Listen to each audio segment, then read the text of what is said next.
વિદ્યાર્થી મિત્રો, GT set વિદ્યાલય online lecture પ્રોગ્રામમાં આપ સર્વેનું સ્વાગત છે. આજે આપણે ધોરણ 9 સામાજિક વિજ્ઞાનના 11મા પાઠના આ ચોથા ભાગમાં આપણે જુદા જુદા જિલ્લા અને તાલુકા લેવલે આવેલી જે અદાલતો છે એ અદાલતોની વાત કરવાના છીએ, લોક અદાલતોની વાત કરવાના છીએ અને ભારતમાં ન્યાયતંત્રની સ્વતંત્રતા જે છે એની શું અગત્યતા છે, આ ત્રણ મુદ્દાઓની વાત આજે આપણે આ પાઠના અંતિમ ભાગમાં કરવાના છીએ. તો મિત્રો, આપણે જાણીએ છીએ કે તાબાની અથવા અધીન અદાલતોનો અર્થ એ છે કે રાજ્યની જે વડી અદાલત છે એ વડી અદાલતની દેખરેખ અને એના નિયમન હેઠળ જિલ્લા અને તાલુકા લેવલે કેટલીક અદાલતો, ફાસ્ટ ટ્રેક કોર્ટો, પોટા અદાલતો, અનેક ટ્રિબ્યુનલો અને કેટલીક વિશેષ અદાલતો જે છે એ આવેલી છે. પ્રત્યેક રાજ્ય વહીવટ એકમ અને જિલ્લામાં વહેંચવામાં આવે છે અને એ જિલ્લામાં દીવાની અને ફોજદારી અને મહેસૂલી અદાલતો જે છે એ આવેલી હોય છે. આપણે વાત કરીએ જિલ્લા ન્યાયાધીશની અથવા જિલ્લામાં આવેલી જે કોર્ટો છે એના જજની, તો કોઈપણ રાજ્યના જિલ્લા ન્યાયાધીશ તરીકે વ્યક્તિની નિમણૂક અને તેમની જગ્યા પર નિયુક્તિ અને બઢતી એ જે તે રાજ્યમાં આવેલી જે વડી અદાલત છે એ વડી અદાલત સાથે ચર્ચા વિમર્શ કરીને એ રાજ્યના જે રાજ્યપાલ છે એ રાજ્યપાલ જિલ્લા ન્યાયાધીશની જે નિમણૂકો છે એ નિમણૂકો કરતા હોય છે. જિલ્લા ન્યાયાધીશ તરીકે રહેવા માટેની લાયકાતો શું હોય છે? તો કે જિલ્લા ન્યાયાધીશ તરીકે નિમણૂક પામનાર વ્યક્તિ જે છે એ ભારતનો નાગરિક હોવો જોઈએ. વધુમાં ઓછામાં ઓછો 7 વર્ષ સુધી એને વકીલાતનો અનુભવ હોવો જોઈએ. એ કેન્દ્ર કે રાજ્ય સરકારના ન્યાયતંત્રમાં અધિકારી તરીકેની સેવા આપવા માટેની યોગ્યતા ધરાવતો હોવો જોઈએ. જિલ્લા ન્યાયાધીશ સિવાયની અન્ય ન્યાયાધીશોની જે નિમણૂક છે એ રાજ્યપાલ વડી અદાલત કે રાજ્ય જાહેર સેવા પંચ સાથે સલાહ મસલત કરી અને બંધારણે ઘડેલા જે નિયમો છે એ નિયમોને આધીન કરતા હોય છે. મિત્રો, આપણે ઘણી બધી વખત કોર્ટમાં જુદા જુદા બોર્ડ જોઈએ છીએ. કેટલેકમાં સેશન્સ ન્યાયાધીશ લખેલું હોય છે, કેટલાયમાં જિલ્લા ન્યાયાધીશ લખેલું એટલે કે ડિસ્ટ્રિક્ટ જજ અથવા ડિસ્ટ્રિક્ટ કોર્ટ લખેલું હોય છે, કેટલાકમાં સેશન્સ જજ અથવા તો સેશન્સ ન્યાયાધીશ લખેલું હોય છે, અથવા એને આપણે સત્ર ન્યાયાલય કહીએ છીએ. તો એના વચ્ચેનો ફેર શું છે? ક્યારેય તમે જુઓ તો તમને ખ્યાલ આવે કે જિલ્લાની અદાલતોમાં દીવાની દાવાઓ, જેને આપણે સિવિલ મેટર કહીએ છીએ, લગ્ન, છૂટાછેડા, પૈસાની લેતી દેતી, જમીનની બાબતો, આ બધા દીવાની દાવાઓ કહેવાય છે. અને આ જે દાવાઓ ચલાવે છે, જે ન્યાયાધીશ ચલાવે છે, એને આપણે ડિસ્ટ્રિક્ટ જજ અથવા જિલ્લા ન્યાયાધીશ તરીકે ઓળખીએ છીએ. એ જ રીતે ફોજદારી દાવાઓ જે મેજિસ્ટ્રેટ અથવા જે જજ ચલાવે છે એને આપણે સેશન્સ ન્યાયાધીશ અથવા સત્ર ન્યાયાધીશ કહીએ છીએ. જિલ્લા અદાલતો તેના તાબા હેઠળની અદાલતોના ચુકાદાઓ સામેની અરજીઓ એટલે કે તાલુકા લેવલની જે અદાલતો છે એ અદાલતોએ આપેલા જે નિર્ણયો છે એ નિર્ણયોની સામે તમે સત્ર ન્યાયાધીશ અથવા સેશન્સ કોર્ટમાં અરજી કરી શકો છો, ડિસ્ટ્રિક્ટ કોર્ટમાં અરજી કરી શકો છો. પ્રત્યેક જિલ્લાની દીવાની અદાલતોમાં 1 લાખ રૂપિયા સુધીના દાવાઓ સરકારે કરેલા કે સરકારની સામે કરેલા જે દાવાઓ છે એ ચલાવવાની સત્તા જે છે એ જિલ્લા કોર્ટને હોય છે. આ કોર્ટમાં સિવિલ જજ સરકાર સામેના દાવાઓ ઉપરાંત લગ્ન, છૂટાછેડા, ભરણપોષણ અને જમીન સંપાદનને લગતા વળતરના જે દાવાઓ છે, વાલીપણા એટલે માલિકીપણાને લગતા જે કેસો છે એ કેસો ચલાવવાની સત્તા ધરાવે છે. એ જ રીતે ફોજદારી અદાલતો જે છે, જેને આપણે sessions court, first class judicial magistrate, second class judicial magistrate, આ સેશન્સ કોર્ટની નીચેની કોર્ટો છે બધી, તથા મામલતદાર, એક્ઝિક્યુટિવ મેજિસ્ટ્રેટ વગેરેની કોર્ટ હોય છે.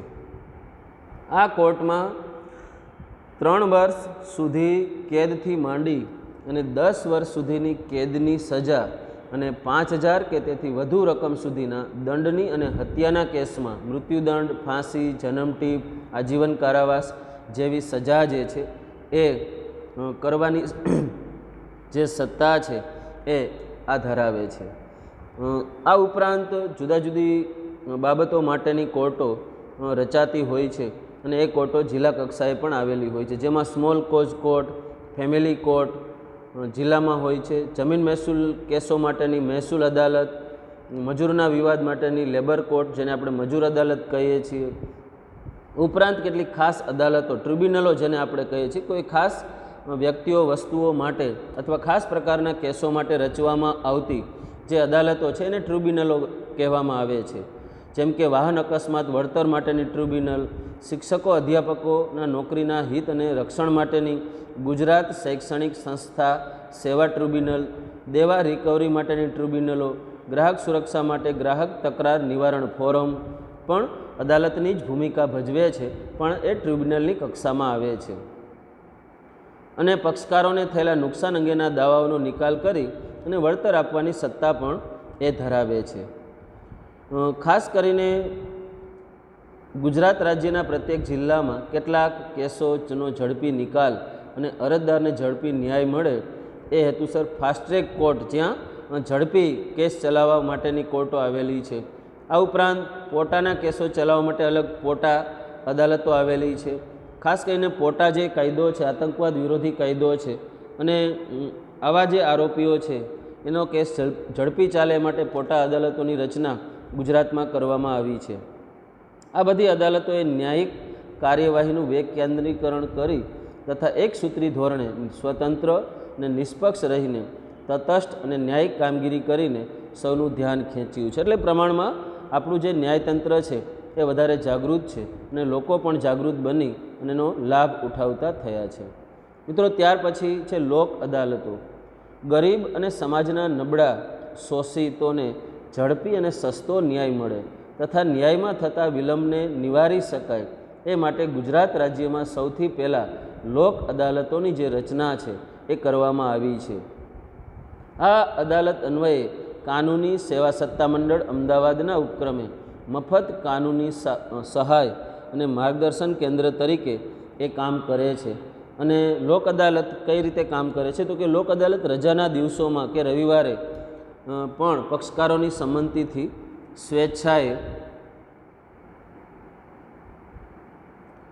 સ્વૈચ્છિક ધોરણે જિલ્લા અને તાલુકા મથકે યોજવામાં આવે છે. લોક અદાલતોમાં મુખ્યત્વે મોટર વાહન અકસ્માતના વળતર, લગ્ન વિચ્છેદ એટલે કે છૂટાછેડા, ભરણપોષણ, સામાન્ય લેણાની, ખાનગી ફરિયાદો, પોલીસ ફરિયાદો વગેરે અંગેના હોય છે.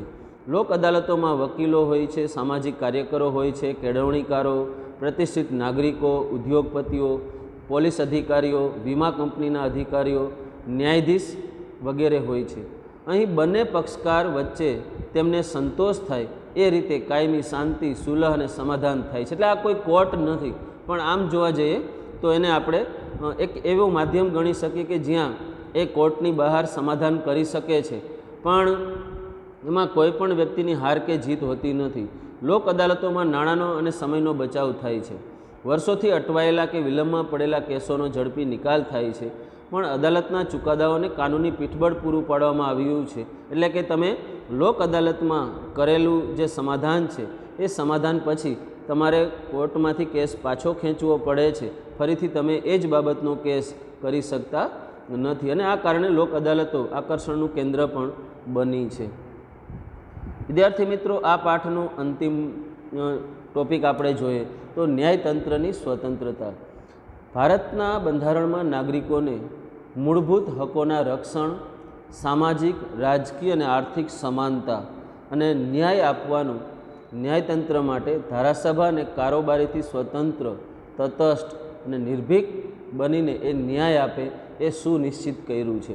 એટલે કે ટૂંકમાં કહેવાનો અર્થ એ છે કે આપણને આપણા મૂળભૂત હકોની, આપણને સામાજિક, રાજકીય અને આર્થિક સમાનતા આપવાની અને ન્યાય આપવાનું, આપણા ન્યાયતંત્રને ધારાસભા અને કારોબારીથી સ્વતંત્ર, જુદું રાખવા માટેનું આપણા બંધારણે સુનિશ્ચિત કર્યું છે. ન્યાયતંત્ર સરકાર તરફી કે સરકાર પ્રત્યે પક્ષપાતી વલણ ધરાવતું હોવું જોઈએ ને એટલે એની તરફેણ પણ ન કરતું હોવું જોઈએ અને એનો વિરોધી માનસિકતા પણ ધરાવતું ન હોવું જોઈએ. ન્યાયાધીશોની નિમણૂક સંબંધે લાયકાતના ધોરણો, નિમણૂક પ્રક્રિયા, પગાર ભથ્થા, બદલી, બઢતી, નિવૃત્તિ વય વગેરે સુસ્થાપિત વિધિ અનુસાર બંધારણીય જોગવાઈઓને આધીન કારોબારી દ્વારા કરવામાં આવે છે. એટલે બંધારણમાં લખેલું છે એ જ પ્રમાણેની બદલી, બઢતી, એની ભરતી વગેરે થાય છે અને તેની ચોક્કસ મુદત માટે નિમણૂક કરવામાં આવે છે. મનસ્વીપણે કે રાજકીય પ્રભાવ હેઠળ કારોબારી કોઈ ન્યાયાધીશને હોદ્દા પરથી દૂર કરી શકતી નથી. તેમના પગાર ભથ્થા, એની નોકરીની શરતો, બઢતી, બદલી, નિવૃત્તિના લાભો, પેન્શન ફંડ બધી જ બાબતોમાં તેમને નુકસાન થાય એ રીતે ફેરફાર સરકાર કે કારોબારી કરી શકતી નથી. ન્યાયાધીશોની ફરજ દરમિયાન તેમના વર્તન અંગે, ચુકાદા અંગે સંસદ કે વિધાનસભામાં ચર્ચા થઈ શકતી નથી કે ટીકાત્મક સમીક્ષા પણ થઈ શકતી નથી. ન્યાયાધીશ નિવૃત્ત બાદ કોઈ પણ અદાલતમાં વકીલાત કરી શકતા નથી. આ તમામ જોગવાઈઓ પાછળનો મૂળભૂત ઉદ્દેશ ન્યાયાધીશોને નિડરતાથી, પ્રામાણિકપણે, સ્વાભિમાન સાથે, નિર્ભીકપણે, સ્વતંત્ર અને તટસ્થ રહી પોતાની ફરજો અદા કરી શકે અને લોકોને સાચો, પારદર્શી અને ઝડપી ન્યાય આપી શકે.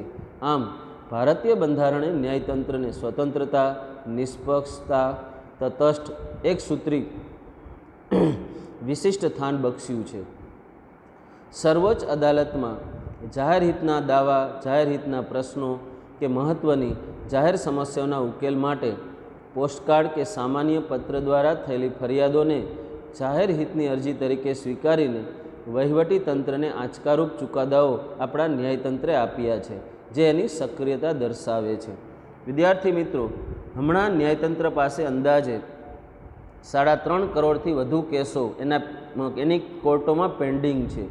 અપૂરતી કોર્ટો અને ન્યાયાધીશો અને સ્ટાફની અપૂરતા પ્રમાણમાં થયેલ નિમણૂક થકી ન્યાયમાં થતા અસહ્ય વિલંબને ટાળવા અને અટકાવવા અંદાજે 1000થી વધુ જૂના અને અપ્રસ્તુત કાયદાઓને બદલવાની તૈયારી વર્તમાન કેન્દ્ર સરકાર કરી રહી છે. વિદ્યાર્થી મિત્રો, આ અંતિમ ભાગમાં અહીં પાઠ આપણો પૂરો થાય છે. તમારે હોમવર્કમાં 2 પ્રશ્નો લખવાના છે. એમાંનું પહેલું છે લોક અદાલતો અને બીજું છે ન્યાયતંત્રની સ્વતંત્રતા. આભાર, ધન્યવાદ.